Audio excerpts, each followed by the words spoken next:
que hoje um casal ficou noivo aqui na nossa igreja. Amém. A partir do verso 13, irmãos, de 13 a 16, diz assim a palavra de Deus: naquele mesmo dia, 2 deles estavam indo para um povoado chamado Emaús, a 11 quilômetros de Jerusalém. No caminho, conversavam a respeito de tudo o que havia acontecido. Enquanto conversavam e discutiam, o próprio Jesus se aproximou e começou a caminhar com eles. Mas os olhos deles foram impedidos de reconhecê-lo. Apenas até aqui, vamos orar, né? Curva a sua cabeça, feche seus olhos. Senhor, pedimos a tua ajuda nesta hora, te agradecemos pela leitura da tua santa palavra.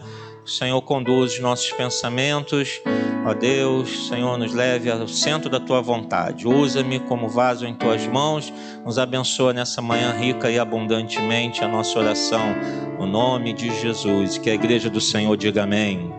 Pode se assentar.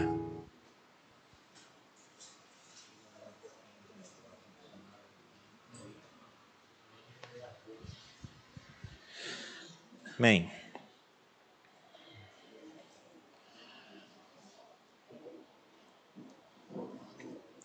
No versículo 14 aqui nós lemos que no caminho que esses 2 discípulos estavam fazendo, eles conversavam a respeito de tudo o que havia acontecido. O que havia acontecido? A morte de Jesus, né? Jesus havia sido crucificado. Então esses discípulos estavam indo para essa cidade, esse pequeno povoado de Emaús, e conversando, lembrando, porque aquele momento de pós-sepultamento é um momento dolorido, né, irmãos? É um momento de memórias. Então a gente fica imaginando, e creio que talvez não a grande maioria, se não todos, já passamos por perdas, né, na família, ou amigos muito chegados, ou até mesmo na igreja. E esse momento, a gente sabe que é o momento que às vezes a gente fica buscando, né, trazer algumas memórias. Então a gente fica imaginando esses discípulos caminhando naquela estrada, conversando, e lembrando de tudo que Jesus tinha feito. Lembra daquela vez que a gente estava em tal lugar? Lembra quando ele falou aquilo? Lembra quando aconteceu aquela vez? Né? Então eles estavam ali trazendo memórias. As emoções ficam mais sensíveis. A fragilidade aumenta. É um momento em que os pensamentos também ficam meio confusos, né? Você fica tentando entender, fica tudo meio desordenado, a gente fica buscando explicação para aquela situação. A gente pode imaginar eles perguntando: poxa, mas se ele era o Filho de Deus, por que ele foi morto? Será que era isso mesmo? Será que não era? Né? Por que ele deixou acontecer isso? Por que Deus não o livrou? Tentando achar alguma explicação. Isso é natural do ser humano. A gente fica, né, depois pensando: se tivesse levado para outro hospital, se essa pessoa tivesse feito isso, se a gente tivesse feito... Né? A gente fica tentando achar alguma coisa. É natural nosso. Então, acredito que eles iam pelo caminho, conversando a respeito de tudo que havia acontecido, como ele sofreu, crucificado, né? As suas mentes, né, tentando achar algum caminho, e talvez andando até pela estrada para espairecer, talvez para tentar conseguir algum rastro de clareza em seus pensamentos, enquanto ali caminhavam. Mas, versos 15 a 17, dizem que enquanto conversavam e discutiam, e aqui discutiam, né, no sentido de um debate, de uma conversa, né, irmão? O próprio Jesus, né, a gente já sabe que Jesus havia ressuscitado, mas eles não sabiam, ou talvez sabiam da notícia, mas não tinham visto. Então Jesus se aproxima deles naquela estrada e começa a caminhar com eles, algo natural, né? As pessoas naquela época iam andando pelas estradas, de repente vem outro, opa, vocês estão indo para onde? Para tal, então, a gente pode ir caminhando junto, né? Até pela questão de segurança. Então Jesus aparece ali na estrada e começa a andar junto com eles. Mas, diz o versículo 16, os olhos deles foram impedidos de reconhecê-lo. Ele lhes perguntou: sobre o que vocês estão discutindo enquanto caminham? Eles pararam com os rostos entristecidos. Então, uma primeira coisa que a gente vê aqui é que eles não reconheceram Jesus. Curioso, 2 discípulos, eles certamente estiveram muito tempo com Jesus, conheciam bem o seu rosto, a sua figura, a sua presença, mas naquele momento eles não reconheceram. Eles olharam, cumprimentaram, começaram a conversar, mas Jesus não foi reconhecido. Alguns teólogos dizem que isso talvez possa ser devido ao corpo celestial, como Paulo depois vai falar, né, numa de suas epístolas, dizendo que o corpo espiritual, o corpo celestial, ele é diferente do corpo natural.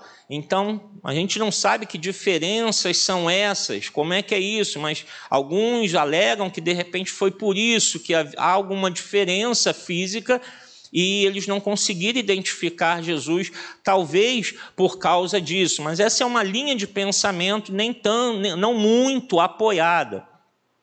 Mas a verdade é que emoções, a ansiedade, às vezes, no nosso coração, emoções balançadas, emoções distorcidas, ou se o nosso coração está ansioso demais com alguma coisa, preocupado demais com alguma coisa.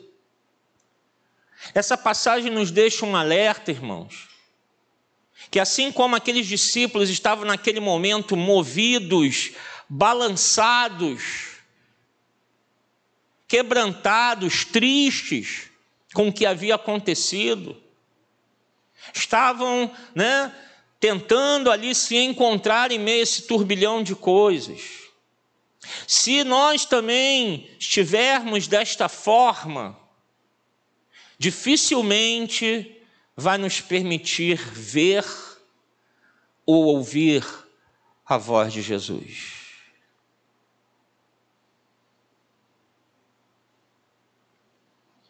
Em momentos turbulentos, o nosso coração, a nossa mente se fecha e nós não conseguimos perceber que Jesus está do nosso lado e que Jesus está até falando conosco.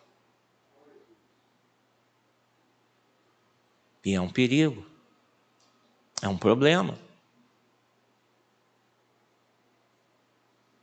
E aí, não adianta dizer, mas eu tenho tanto tempo de igreja, sou crente há tanto tempo. Mas eu conheço as escrituras, eu sou isso, eu sou aquilo. Não, irmãos, é um perigo que pode acontecer com todos nós, porque nós estamos falando de 2 homens que caminharam com Jesus por longo tempo. Viveram com Ele. Almoçaram, jantaram, tomaram café, dormiram juntos, tomaram banho nos rios, conviveram durante um bom período. E esses homens não conseguiram ver Jesus, nem ouvir, reconhecer a sua voz. Por quê? Porque seu coração, a sua mente estava num turbilhão de emoções, de ansiedade. E para ver Jesus na nossa vida, para ouvir a voz de Deus, para ter a certeza que Ele está conosco, é preciso ter fé, mas também um conhecimento de Deus. Se o nosso coração não está firmado numa fé, e quando a gente fala fé aqui, não é uma credulidade, não é apenas o crer em alguma coisa, nós estamos falando de uma fé salvífica, da nossa vida estar caminhando com Cristo, de estarmos vivendo com Cristo. Se não houver fé e conhecimento de Deus, aí que você não vai reconhecer Deus na sua vida mesmo. Porque a gente vê muitos cristãos que estão limitando a sua vida cristã apenas a ir a um culto. Eu fui à igreja e acabou. Isso não é vida cristã. Vida cristã não é fazer parte apenas de uma igreja. Não é apenas isso. Não se resume a isso. Vida cristã não é dizer eu sou membro, eu vou lá nos cultos e tal, eu entrego meu dízimo. Vida cristã é algo que a gente vive 24 horas por dia, todos os dias da semana. É uma vida de fé, é uma vida de entrega, de compromisso, de conhecimento de Deus, de oração, de leitura bíblica, de consagração, de busca do Senhor. E sem isso, muitas vezes aliado a um coração porque quanto menos a gente se aproxima da presença de Deus, mais o nosso coração vai se envolvendo com outras coisas.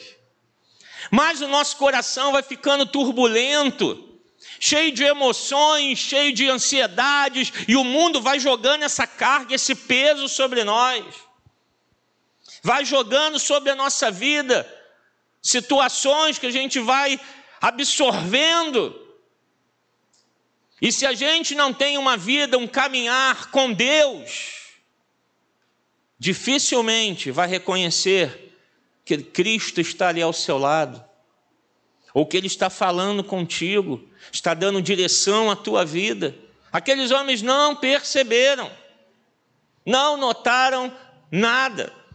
Versos 18 a 21, um deles, chamado Cleopas, perguntou-lhe: você é o único visitante em Jerusalém que não sabe das coisas que ali aconteceram nestes dias? Que coisas? Perguntou Jesus. O que aconteceu com Jesus de Nazaré? Responderam eles. Ele era um profeta, poderoso em palavras, em obras diante de Deus e de todo o povo. Os chefes dos sacerdotes e as nossas autoridades o entregaram para ser condenado à morte, o crucificaram. E nós esperávamos que era ele que ia trazer a redenção a Israel. E hoje é o terceiro dia desde que tudo isso aconteceu. Apenas até aqui. Olha que curioso, irmãos. Esse homem, ele expressa o que estava no coração deles. Eles olhavam para Jesus, eles caminharam com Jesus, mas o que eles viam em Jesus, qual era a ideia deles de Jesus? Que Jesus era um profeta poderoso em palavras, em obras diante de Deus e de todo o povo, e que ele seria o Messias que Israel estava esperando. Mas que Messias era esse? O Messias político, o Messias guerreiro, vitorioso, libertador da opressão de Roma sobre Israel. Um Messias que iria restaurar o reino, a nação de Israel. Essa era a ideia que eles tinham do Messias. Então, ao ver Jesus, ao estar com ele, esse período de discipulado, eles estavam olhando para Jesus de uma maneira equivocada. Eles não conseguiram ver quem realmente era Jesus. E olha que perigo nós podemos estar passando. De estarmos numa igreja, talvez de ser convertido há anos e anos, e você não saber quem é Jesus. Pastor, isso acontece? E muito. E muito. Muito. As pessoas não sabem quem é o verdadeiro Jesus. Vem à igreja, cantam louvores, ouvem a pregação, dizimam, ofertam, trabalham na igreja, têm comunhão com seus irmãos, servem a Deus. Mas será que lá no fundo do teu coração, ou realmente de forma racional, você saberia explicar quem é Jesus? Este homem explicou quem era Jesus para ele. Era apenas um profeta poderoso em palavras, em obras. E a gente achava que ele seria o Messias. A gente estava pensando que era ele. Estava na esperança que fosse ele. Mas não era. Como a gente se engana, irmãos. Como a igreja dos dias de hoje tem se enganado, depositando a sua esperança num homem. Irmãos, para que a nossa nação mude, para que haja uma mudança no Brasil, a igreja tem que se converter e parar de idolatrar homens. E a igreja de hoje no Brasil está idolatrando um homem, achando ele a nossa esperança, ele tem que estar lá no poder, porque se ele sair, a igreja está perdida, só ele pode proteger a igreja. Isso é idolatria, porque quem guarda a igreja é o Senhor da igreja é Jesus. Nossa confiança não está em homens. Sabemos que Deus usa a quem Ele quer, mas a nossa esperança está em Deus. Mas por que isso acontece? Porque nos dias de hoje a gente vê dentro da igreja pessoas falando de Jesus de um modo diferente. Hoje tem o Jesus inclusivo, tem o Jesus que aceita o homossexual na sua prática errada, pecaminosa perante a lei de Deus. Não, mas Jesus, ele é amor, ele é inclusivo. Jesus aceita todos. A gente tem o Jesus hoje, que é o Jesus que veio fazer da ação social, né? É o Jesus que ele veio para mudar a vida de todos os pobres. Então, em Jesus, ninguém mais vai ser pobre. Ele vai resolver todos os problemas sociais da nossa sociedade, do mundo. Cada um vai criando uma imagem de Jesus, um pensamento de Jesus que não condiz com a realidade, ou seja, caminham com ele, ouvem ele falar, mas não o reconhecem, não sabem quem ele é, não conseguem distinguir a sua voz, têm uma ideia completamente distorcida das Escrituras Sagradas.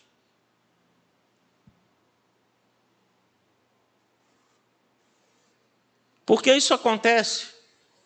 Por que aqueles homens estavam vendo daquela forma? Por que a igreja às vezes se perde nisso?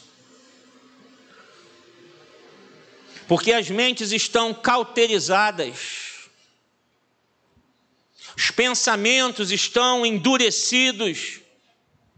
Suas mentes limitadas, doutrinadas a pensar sempre da mesma maneira. Sempre pensando da mesma forma. Sempre achando a mesma coisa.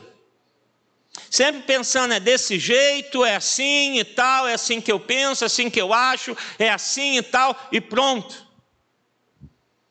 E acabam olhando para Jesus de uma forma errada. Acabam vivendo uma religiosidade ao invés de piedade. E que Cristo não está esperando de nós, irmãos, uma vida religiosa, mas uma vida piedosa. O que é vida piedosa? É uma vida consagrada, é uma vida entregue, é uma vida que a cada dia mais a gente diz não a esse mundo, não à nossa carne, não à nossa vontade, e a cada dia vamos nos submetendo à vontade do Senhor. E não uma vida religiosa onde a gente vem aqui bater um cartão e resolver os nossos problemas. Ou achar que a igreja está aqui para solucionar todos os seus problemas. Não, não está aqui não. A igreja foi estabelecida para que o homem se renda perante o poder de Deus, reconheça que só o Senhor é Deus, que Cristo Jesus é o Filho do Deus vivo, que Ele deu a sua vida na cruz do Calvário, reconhecer que Ele é o Salvador, só Ele pode nos salvar do pecado e da ira eterna e entregar a nossa vida a Jesus. Por isso a igreja está aqui estabelecida. E não para resolver os nossos problemas materiais, terrenos. Mas a mente de muitos está cauterizada. E, irmãos, como é difícil às vezes, principalmente para nós líderes, conversarmos e tentarmos argumentar com um crente. É o pior.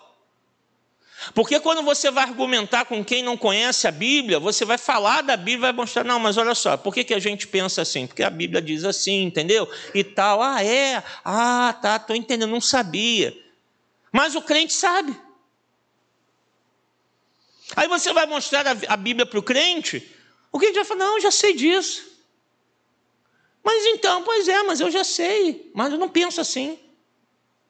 Mas como não? Como não? Se está na Bíblia, se você sabe disso, por que você não pensa desse jeito? Porque eu acho que é diferente. Porque eu tenho uma outra visão.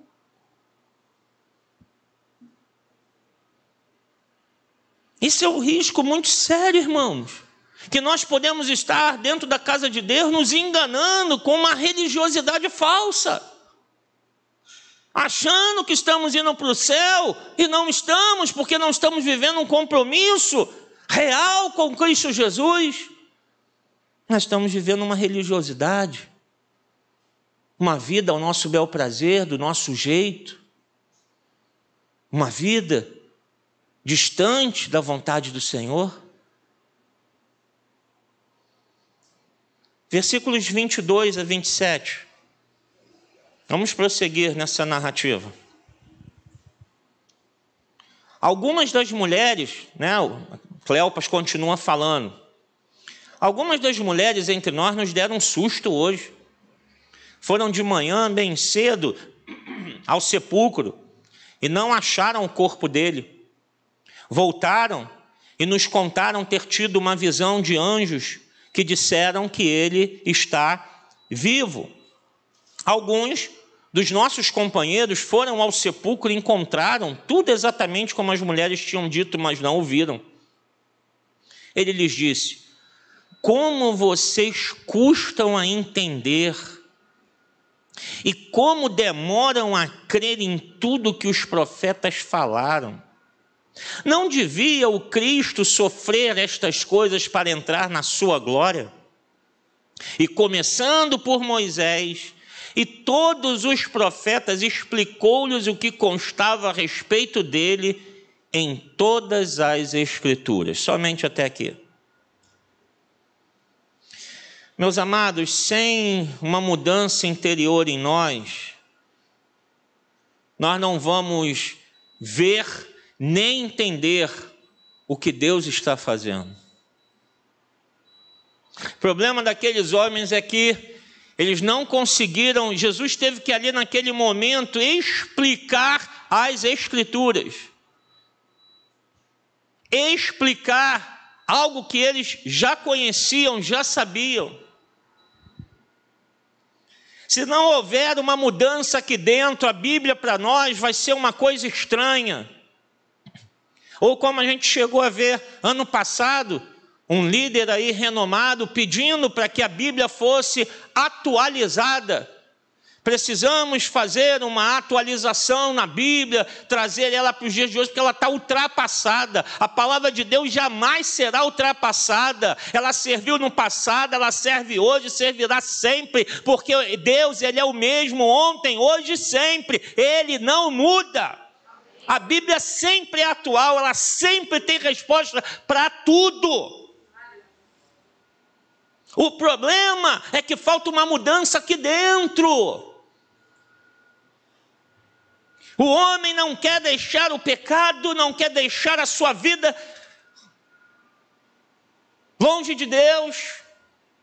quer continuar num caminho de morte, e aí ele não entende, ele não vê o que Deus está fazendo. Aqueles homens não perceberam. Disseram aí que ele até ressuscitou, elas foram no sepulcro, ele não estava lá, viram uns anjos, disse que ele está vivo, outros também, alguns companheiros também disseram isso e tal, sabe? Jesus falou, vocês não entendem. Como vocês custam a entender, como demora a crer. E como a gente vê hoje dentro da igreja de Cristo, pessoas que custam a entender a palavra de Deus, custam a entender coisas básicas do Evangelho. Por quê?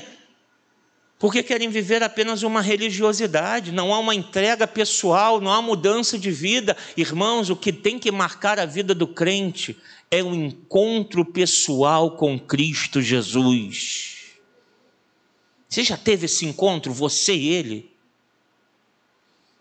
É aquele encontro, é aquele dia, aquele momento em que realmente há algo sobrenatural que Ele me tocou. Ele tocou na minha vida, eu me rendi a Ele, é algo que não há explicação. Mas muitos querem viver apenas do religioso, daquela coisa assim, tá bom, vamos lá. Mas tem que haver uma entrega pessoal, você tem entregue a Cristo a tua vida e falar, Senhor, faz o que tu queres na minha vida. Faz o que tu queres no meu viver. Uma renovação de mente, você tem buscado isso no Senhor? Senhor, eu penso assim, mas será que eu estou certo? Senhor, renova a minha mente. Muda o meu pensar, Senhor. Eu preciso ver as coisas com os olhos de Deus e não com os meus olhos. Parar de entender tudo da maneira que eu sempre entendi. Eu preciso olhar e ver com os olhos de Deus o que o Senhor está fazendo. Tem pessoas que custam entender o que Deus está fazendo em suas vidas. Acham porque estão passando por um momento difícil, um momento turbulento, que eles vão pensar, nosso mestre morreu, Jesus morreu, ele foi ceifado, agora acabou tudo. Vocês não entenderam ainda. Como tem crente que não entende o que Deus está fazendo, que pode ser na doença, pode ser na dificuldade financeira, pode ser na crise conjugal, seja qual for o momento, Deus está trabalhando no nosso coração, porque Ele está no controle de todas as coisas. Esse vírus só está acontecendo porque Ele permitiu. E quando Ele falar, chega, vai acabar. Não é a palavra do homem que decide isso. Ele levanta governos e ele derruba governos. O homem, de maneira vã, pensa que está no controle da situação. Os poderosos desse mundo pensam que estão controlando os rumos da humanidade. Tolos. Tolos são eles. Porque quem está no controle do mundo e do universo é o nosso Deus Todo-Poderoso. E ninguém pode impedir o seu agir. Ninguém. E o crente acha que, por que eu estou passando isso? Por que eu estou vivendo isso? Como você custa a entender, como demora a crer no que Deus está fazendo, meu irmão. Sabe o que é isso? Você não reconhece a presença de Deus. Você não está reconhecendo a voz de Deus na sua vida. Você não está reconhecendo os planos e propósitos de Deus na tua vida. Você acha que você está sozinho no meio desse turbilhão? Você acha que você está vivendo isso tudo e você, não estou entendendo nada. Tem momentos que a gente não entende nada mesmo, a gente fala, Senhor, minha vida está em tuas mãos, eu não sei o que está acontecendo, eu não sei o que vai acontecer, eu só tenho certeza de uma coisa, o Senhor está à frente da minha vida, eu vou só seguir nos teus passos, o nosso general é Cristo, seguimos os seus passos, que isso não seja apenas uma canção a ser cantada no culto, mas ser vivida na nossa vida. Ele é o general general, Ele é o nosso comandante e nós somos soldados desse exército. Seguimos a Ele porque sabemos que Ele nos conduz à vitória. Muito embora passemos por momentos difíceis. Difíceis passamos. Mas sem uma renovação da mente, sem uma busca da vontade de Deus, não se crê na palavra. Por que às vezes a gente tem que ficar repetindo para certos crentes: meu irmão, crê em Deus, confia no Senhor, porque não crê na palavra. Não crê na palavra, acha que um vírus é mais poderoso do que o seu Deus. Acha que se pegarem uma doença, acabou. Acham que quem controla a sua vida, quem dá a vida e quem tira a vida, é um vírus. Sabe o que é isso? Não conhecem a presença de Deus. Não conhecem a voz de Deus. Não conhecem a palavra de Deus.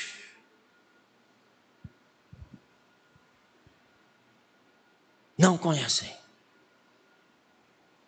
Como aqueles homens que estudaram as Escrituras desde pequenininhos. Porque o judeu, ele estuda desde pequeno. Desde pequeno ele é ensinado a Torá, ele sabe, tem que saber tudo afiadamente. Porque quando chega aos 12, 13 anos, ele tem que ir lá perante os mestres da lei para poder responder a tudo que eles perguntarem. Ele tem que saber tudo. Os judeus naquela época não nasciam, não eram analfabetos não, irmãos. Eles sabiam ler e escrever desde pequenos. Eles eram instruídos dentro de casa. É uma obrigação da mãe instruir os seus filhos.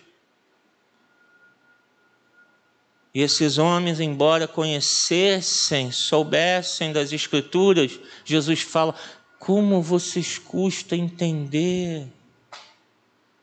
Como vocês não conseguem ver que Deus está fazendo na vida de vocês? Sabe o que é isso? A mente está petrificada. Está sem uma renovação. Não buscam a vontade de Deus para as suas vidas. Não creem nas profecias e promessas do Senhor. Aqueles homens, embora soubessem de tantas profecias do passado sobre o Messias, olharam para Jesus e falaram: Ele é um profeta poderoso, Ele é o Messias que a gente estava esperando, mas Ele morreu, né? E um rei poderoso, governador, vitorioso, ele não pode morrer, morto ele não pode. A gente pensava que era ele, né? Completamente fora do que realmente a palavra de Deus diz. Versos 30 e 31. Jesus continua essa caminhada com eles e depois entra numa estalagem, num local para descansarem. E versículo 30 diz assim: quando estava à mesa com eles, tomou o pão, deu graças, partiu e o deu a eles. Então os olhos deles foram abertos e o reconheceram, e ele desapareceu da vista deles. Olha que curioso. Eles convencem Jesus a ficar ali. Não, fica aqui, vamos comer alguma coisa, já está tarde, amanhã a gente prossegue viagem. Jesus vai, entra com eles, naquela pousada, e eles vão para uma refeição. Jesus pega o pão, parte, dá graças e entrega. Ele fala: é Ele. O que acontece, irmãos? Os nossos olhos se abrem na comunhão com Jesus, na intimidade, porque quando se fala em refeição, se fala em intimidade. Você não leva para a tua casa para jantar ou almoçar, sentar na tua mesa, dentro da tua casa, pessoas que você não conhece. Você leva aqueles que são os mais chegados a você. Refeição é intimidade. Foi naquele momento íntimo de sentar à mesa, de partir o pão, de comer, de dividir aquela refeição. Naquele momento, os olhos daqueles homens se abriram.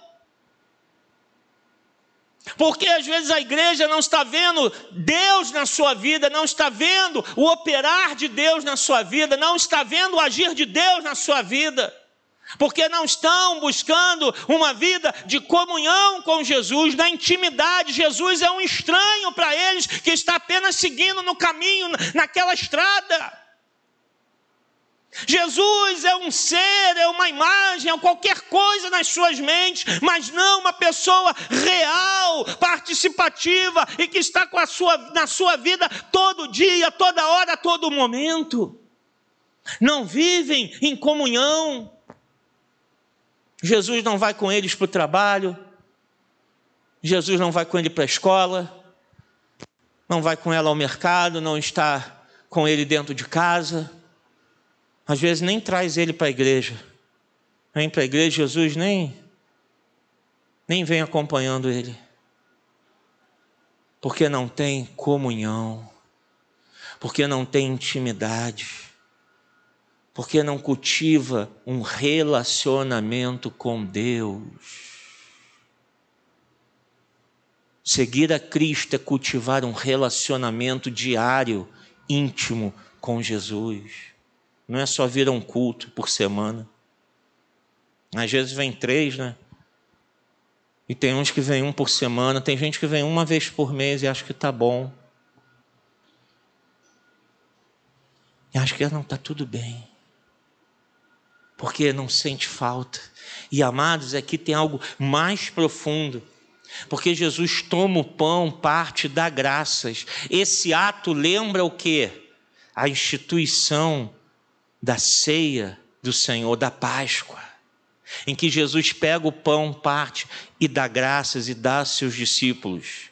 Olha como tem um papel, uma importância relevante a Santa Ceia do Senhor. Como um crente pode ficar sem participar da ceia por meses? Sabe o que revela? Não tem comunhão com Jesus. Porque Jesus, quando ceiou com os seus discípulos, disse: aquele que está aqui participando comigo, tem parte comigo. Tem parte aqui comigo. Se eu não participo da mesa é porque eu não tenho parte com Jesus, eu não faço parte dele, eu não vivo com ele, eu não tenho qualquer proximidade com ele. A ceia tem um papel importantíssimo, que é o momento de renovação de aliança, de confissão de pecados, de pedir a graça de Deus, de Jesus, eu não te largo jamais. Ah, Senhor, eu quero mais de ti na minha vida. É aquele momento de derramar a sua vida, o seu coração perante o altar do Senhor. Mas hoje a gente vê a igreja até usando a ceia de um modo totalmente deturpado. Não é mais para a memória do sacrifício de Cristo, não é mais para lembrar do preço pago, não é mais para renovar uma aliança com Deus. Hoje a ceia está servindo a tantos outros propósitos. Está sendo usada para curar, está sendo usada para prosperar, está sendo usada para tanta coisa. E nesses dias tão caóticos, muitos até fizeram ceia em casa sozinhos. E nós ficamos 5 meses sem a Santa Ceia, né, irmãos? Porque ceia é comunhão. Não tem significado da ceia do eu sozinho. Como a igreja estava fechada, ficamos 5 meses sem a ceia. 5 meses.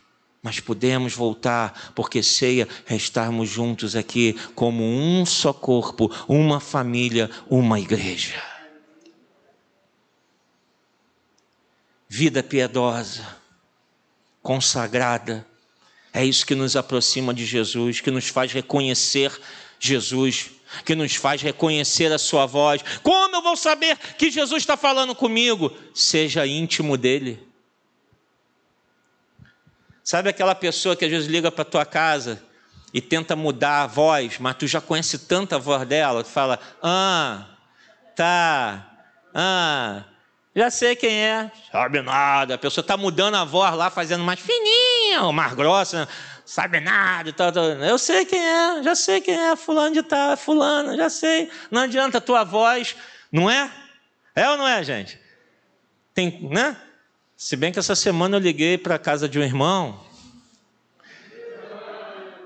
o irmão não reconheceu minha voz, eu falei, Jesus, a ovelha está perdida. A ovelha não reconhece a voz do pastor, ela está perdida, né? Eu não vou falar o nome do santo, não, porque senão, não, tadinho. Mas quando a gente tem intimidade, a gente reconhece a voz. A gente tem intimidade com Jesus, Ele fala, a gente sabe, é Jesus que está falando. É Ele quem está falando.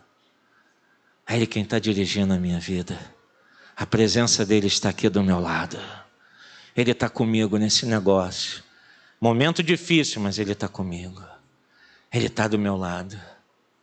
A gente sabe reconhecer porque existe uma vida de entrega, de consagração, de comunhão, que nos aproxima de Deus.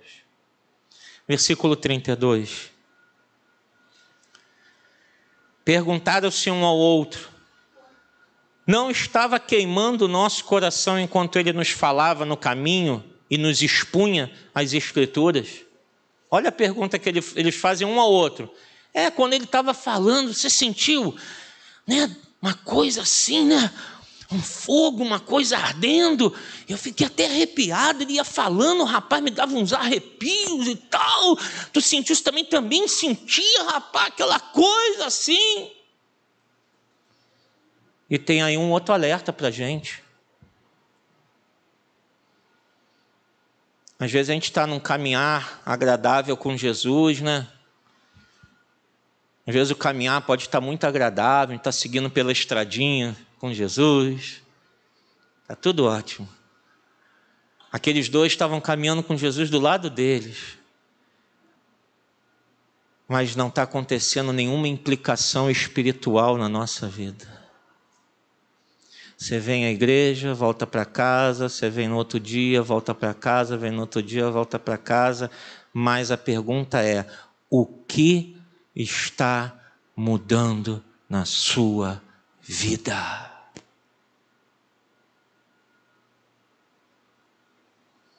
Se você é a mesmíssima pessoa, e eu não estou falando aqui de coisas materiais. Pastor, quando eu me converti, eu era pobre de maré desci, e hoje eu tenho carro, trabalho. Não, isso não é mudança do Evangelho. Esses são benefícios que Deus dá graciosamente para as nossas vidas e dá a quem Ele quer, do jeito que Ele quer. A pergunta é, o que está mudando aqui dentro? O que está mudando aqui dentro? Qual a mudança de vida, de viver diário está acontecendo na nossa vida? Porque senão você está igual aqueles dois, caminhando na estrada, Jesus do teu lado, falando. Você até sente alguma coisa, o coração arde. Você vem para o culto, você sabe que bênção, que maravilha, um culto maravilhoso, um domingo especial e tal, parará, mas quando tu passa por aquele portão lá fora, está tudo do mesmo jeito. Nada mudou na tua vida. Nada mudou, você continua sendo a mesmíssima pessoa, desde que você conheceu a Cristo. Você não entende nada, não reconhece Jesus, não ouve a voz dele, nada mudou, nada. Sente um arrepio, sente uma emoção, você gosta de Jesus, Jesus é legal, Jesus é muito bom, Jesus é maravilhoso, você gosta da igreja, a igreja é um lugar bom, como eu gosto ali daquela da minha igreja, minha igreja é maravilhosa, como eu gosto dos irmãos, o pastor é gente boa, e é mesmo, né? O pastor é muito, né? Como dizem meus filhos, o pastor é maneirão, né? Pastor é maneirão, que legal, na igreja é boa, a palavra de Deus, que palavra boa, que palavra bonita, que palavra gostosa, mas não tem conversão. não tem mudança de vida, não tem intimidade com Deus. Continuam as mesmas pessoas de sempre. Entra ano, sai ano e nada muda. É o irmão fulano, a irmã fulana, a mesma coisa. Mesmo modo de falar, os mesmos problemas, mesma maneira de pensar, mesmo modo de agir. Nada muda. Nada muda. Não tem uma bênção para quando para dizer assim, ó, Jesus me libertou. Ó, Jesus está transformando a minha vida. Olha, eu era uma pessoa assim, como Deus está fazendo a obra no meu coração, como eu estou diferente, a obra do Espírito Santo. Não tem nada para contar. Não tem nada para dizer. Porque estão caminhando com Jesus e apenas sentem emoções. E acham que as emoções são presença de Deus. Presença de Deus é quando você vive com Ele todo dia da tua vida. Você sabe que onde você estiver, seja o que for, você sente que Ele está lá do teu lado. Ele está aqui comigo. E ainda que tu não sinta nada, não sentiu arrepio, não sentiu emoção nenhuma, sabe? Jesus está aqui comigo. Eu creio nisso, tenho uma convicção firme que Ele está aqui comigo.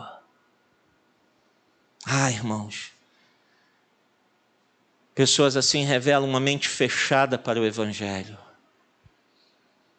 Sua mente está fechada. Sua mente não se abre. Por mais que ouçam a Bíblia, por mais que ouçam a palavra, por mais que ouçam alguma coisa, não consegue identificar Jesus na sua vida, a voz de Jesus, o agir do Espírito Santo, porque não está havendo transformação. Evangelho é mudança de vida. Arrependei-vos. Diga para você mesmo aí no teu lugar, diga lá para o teu coração, eu tenho que me arrepender. Eu tenho que me arrepender. Eu tenho que mudar de vida. Eu tenho que ser uma nova criatura. Diz para você mesmo no teu coração. Porque isso é Evangelho. Isso é o Evangelho. Não é ficar preocupado com o que está acontecendo no Brasil, no mundo. E vamos lá, meu Deus, você está preocupado com o teu trabalho. Deixa eu dizer uma coisa a você. Se você tiver que perder o emprego e Deus determinar, você vai perder o emprego. A economia do país pode estar a melhor possível, mas se Deus falar, fecha esta porta, Ele fecha. Não confie no seu trabalho. Não confie na sua renda. Confie no Deus da provisão. Porque Ele provê em todos os momentos. Como eu falei, casei desempregado, irmãos.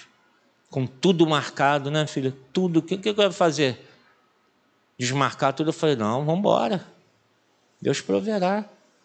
E Deus proveio. Deus foi trazendo a cada dia. Cada dia. Compramos nossa primeira televisão com quase um ano de casado, né? Que a gente foi comprar televisão, né? Aí comprou nossa primeira televisão. Pagamos em 10 vezes, né, na Casas Bahia.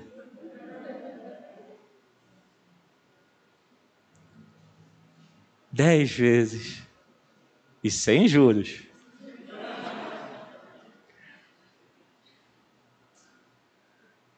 É assim. É assim. É assim. Mas o que importa é que Cristo estava presente.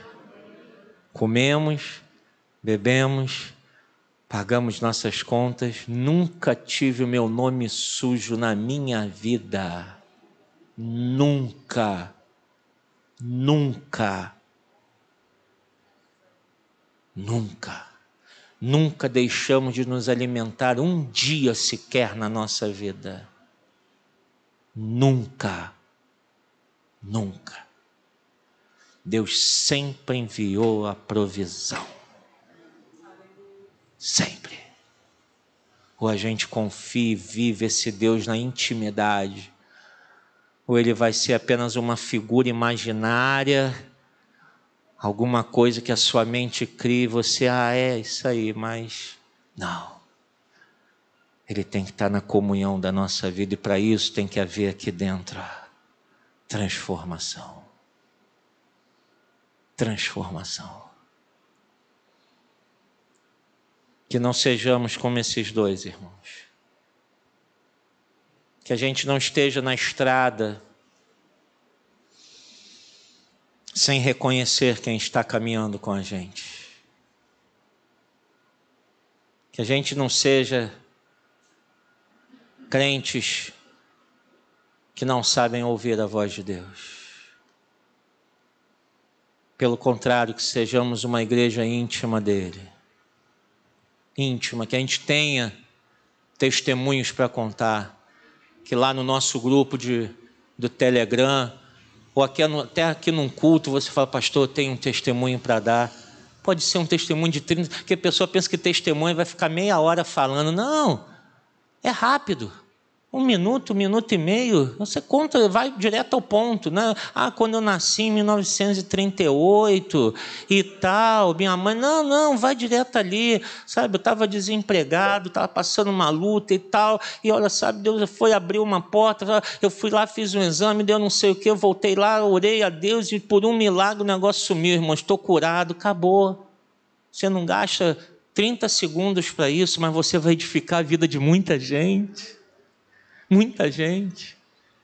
Ou então dizer, olha, era uma pessoa desse jeito, eu estava passando por isso, por aquilo, olha como agora Deus está abrindo a minha mente. Irmãos, como é bom lá, a gente tem o nosso grupo lá de leitura bíblica anual, né? Como é bom eu ver lá, às vezes um ou outro bota, olha como isso está me fazendo bem. Como a leitura bíblica está me fazendo bem. De vez em quando tem lá umas perguntas meio, né, cavernosas, né, que o pessoal fica botando o pastor no fogo, né?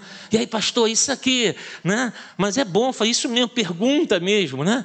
Tal. Essa semana teve até uma pergunta assim do além, né? Uma pergunta do além lá que tinha, ai meu Deus, o que é isso? Eu falei, Jesus, eu falei, vou deixar para o dia seguinte, mistério. Deixei até o dia seguinte para responder, né? Foi ontem eu respondi, foi deixar todo mundo, meu Deus, né? Que é? Mas é bom a gente trocar isso. A gente aprender e falar como a Bíblia está me edificando, como está mudando a minha vida, como isso está me fazendo bem. Como isso está me fazendo bem. São essas coisas que vão revelando, eu estou me aproximando mais de Jesus. Mais e mais de Jesus. Que Deus te abençoe rica e abundantemente. Que a igreja do Senhor diga, vamos ficar de pé.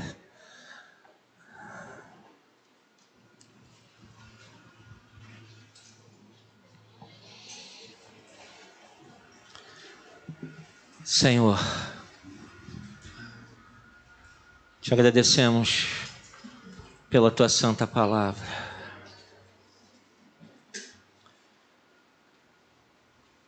Não deixa, Senhor, nosso coração se tornar um coração religioso. Não deixa, Senhor, o nosso coração se tornar corrompido, cego, insensível. Não deixa, Senhor. Não deixa, Senhor, que a gente viva uma vida onde não há nenhuma mudança, nenhuma experiência. E quando perguntarem que experiência você tem com Deus, a gente tenha coisas para contar. E não apenas dizer, eu estou lá na igreja, é muito legal. Não. Isso não vale de nada. Acho que a gente tenha algo para dizer. Deus está na minha vida. Eu vivo com Jesus. Eu vivo com Jesus. Eu reconheço a mão de Deus na minha vida. Eu sei que eu cheguei até aqui porque o Senhor tem me sustentado.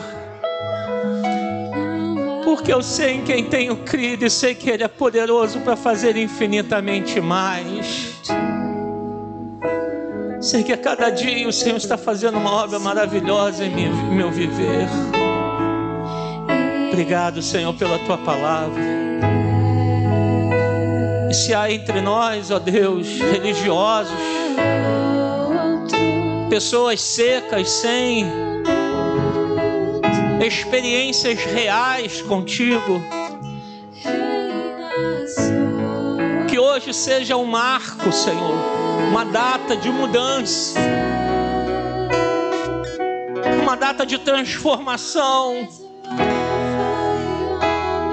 um grito de liberdade para dizer: chega de viver a mesma vida, eu quero uma nova vida em Jesus. Quero uma vida de intimidade com Ele, levá-lo comigo aonde eu for, contar para Ele tudo que se passa em meu coração.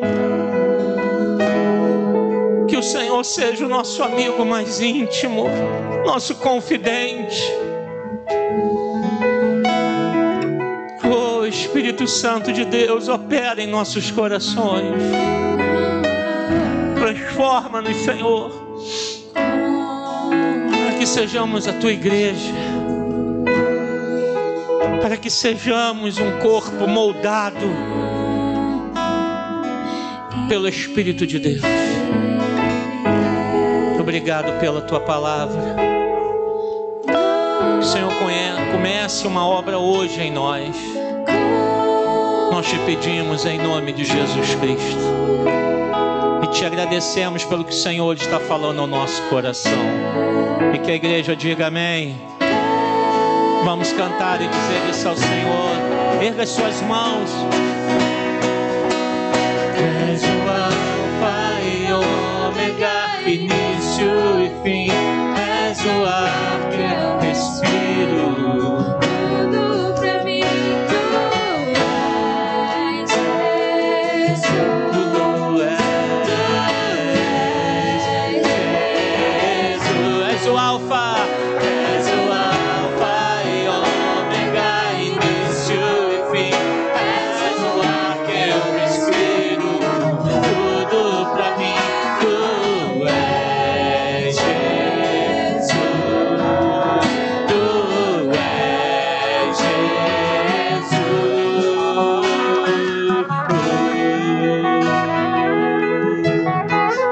Ele é o Alfa e o Ômega, irmãos. Ele é o princípio e o fim de tudo na nossa vida, amém?